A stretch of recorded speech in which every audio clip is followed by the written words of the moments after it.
இறைவார்த்தை கேட்டு இதயத்தில் ஏற்று என்னாலும் வாழ்ந்து என்றும் பறைசாற்று இறைவார்த்தை கேட்டு.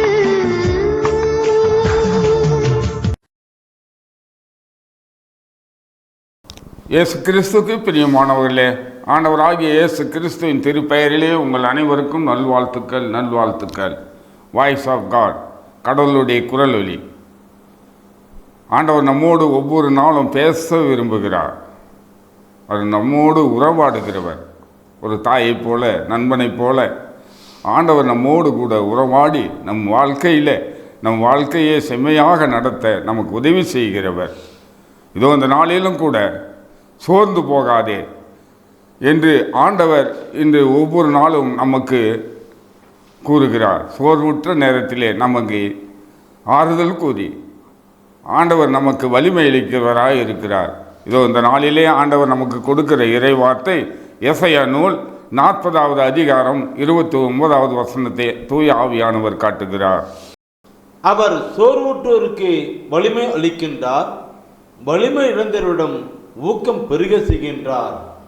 அன்பானவர்களே, நம் ஒவ்வொருவருக்கும் நம்மளுடைய வாழ்க்கையிலே சோர்வுகள், நம்மளுடைய உடல்நிலை சோர்வுகள், நம்முடைய வாழ்க்கையிலே நம்முடைய எதிர்காலத்தை குறித்த கவலைகள், அதனால் ஏற்படுகின்ற சோர்வுகள் மீண்டுமாக எழுந்து நம் வாழ்க்கையை தொடர முடியாதபடி நமக்கு வலிமை இழந்து நாம் காணப்படுகிறோம். இதோ இந்த நாளிலே ஆண்டவர் நமக்கு வாக்கு கொடுக்கிறார். அவருடைய வார்த்தை நமக்கு ஆறுதல் அளிப்பதாக இருக்கிறது, நமக்கு வலிமை அளிப்பதாக இருக்கிறது.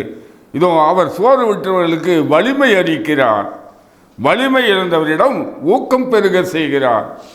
நாம் சோர்வுற்று இருக்கிற நேரத்திலே ஆண்டவர் இதோ நான் உன்னோடு கூட இருக்கிறேன், கவலைப்படாதே, கலங்காதே, திகையாதே என்று நமக்கு நம்மளுடைய சோர்வுகளை எல்லாம் அகற்றி வலிமை அளிக்கிறாராக இருக்கிறார். ஒருவேளை நம்ம வலிமையாக இருக்கலாம், நம்முடைய உடலிலே வலிமை, நம்முடைய பொருளாதார தேவைகளே வலிமையோடு நல்ல வசதியோடு இருக்கலாம். அந்த வலிமை இழந்த போது கூட ஆண்டவர் நமக்கு ஊக்கம் பெருக செய்கிறார். இதோ உங்களுக்கு வலிமை அளித்தேன், நீ சோர்ந்து போயிருக்கிறார் என்று சொல்லி நமக்கு ஊக்கம் கொடுக்கிறவராய் இருக்கிறார்.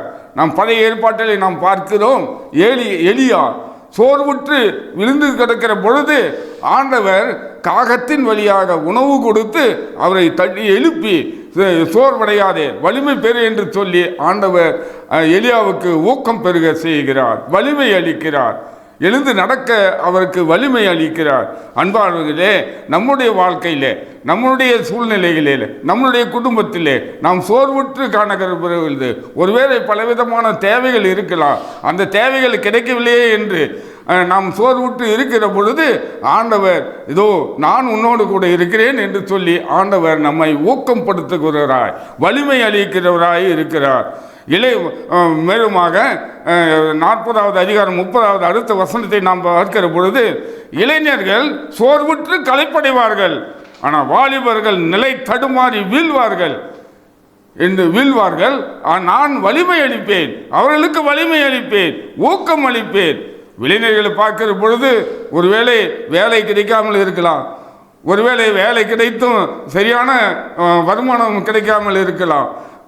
படிக்கிற இளைஞர்கள் ஒருவேளை பாடத்திலே சரியாக படிக்க முடியாதபடி இருக்கலாம். அப்பொழுதெல்லாம் ஆண்டவரை நாடி செல்கிற பொழுது ஆண்டவர் சொல்லுகிறார், இதோ நான் உனக்கு ஊக்கம் அளிக்கிறேன், உனக்கு வலிமை அளிக்கிறேன், உனக்கு ஞானத்தை கொடுக்கிறேன், நீ செல்லுகின்ற பாதைக்கு நான் வழி செய்கிறேன் என்று சொல்லி ஆண்டவர் இதோ மகனே மகளே சோர்ந்து போகாதே, வலிமை பெறு, ஊக்கம் பெறு என்று சொல்லி ஆண்டவர் நமக்கு ஊக்கம் அளிக்கிறவராய் இருக்கிறார்.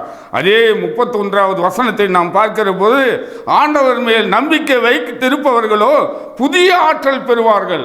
ஆண்டவர் மேல் நம்பிக்கை, நாம் நம்பிக்கை, ஆண்டவர் நம்மோடு கூட இருக்கிறார், என்னோடு கூட இருக்கிறார், என்னை வழித்து நடத்துகிறவர் இருக்கிறார். இந்த உலகம் கைவிடலாம், இதோ நண்பர்கள் கைவிடலாம், பெற்றோர் கைவிடலாம், உற்றார் உறவினர்கள் கைவிடலாம், இதோ நான் இருக்கிறேன் என்று சொல்லி ஆண்டவர் நமக்கு வலிமை அளிக்கிறவராய் இருக்கிறார். நம் நம்பிக்கையில் தளரக்கூடாது. அஞ்சாதே, நான் உன்னோடு கூட இருக்கிறேன், கலங்காதே, நான் உன் கடவுள் என்று சொல்லி ஏசாயா நூல் 41:10 நாம் இவ்வாறு வாசிக்கிறோம்.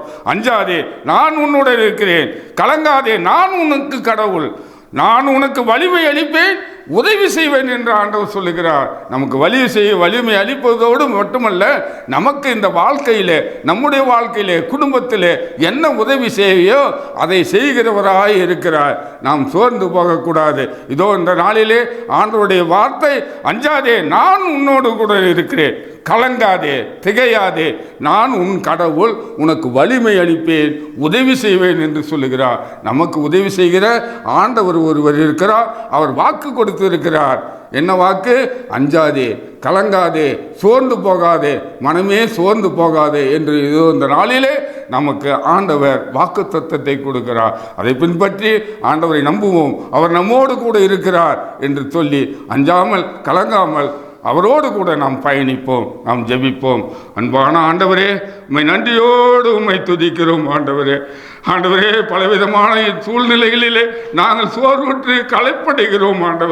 ஆண்டவரே, நீர் எங்களோடு கூட இருப்பதற்காய் நன்றி. எங்களுடைய சோர்வுகளை, எங்களுடைய வலிமை இழந்ததை எல்லாவற்றையும் ஆண்டவரே நீ எங்களுக்கு திடப்படுத்தி, எங்களுக்கு சோர்வுற்ற நேரத்திலே வலிமை அளித்து ஆண்டவரே ஊக்கம் பெற செய்வதற்காய் உமக்கு நன்றி. ஆண்டவரே, இதை கேட்டுக்கொண்டிருக்கிற ஒவ்வொரு ஆசீர்வதியும் அவர்களுடைய சோர்வுகளை எல்லாம் அகற்றும். ஆண்டவரே, ஒப்பு கொடுக்கிறேன். ஆசீர்வதியும், இன்னும் பலப்படுத்தும், காத்துக்கொள்ளும். எங்கள் அருமை இயேசுவின் அற்புத பெயரிலே ஜெபிக்கிறோம் எங்கள் நல்ல பிதாவே. ஆமேன், ஆமேன், ஆமேன்.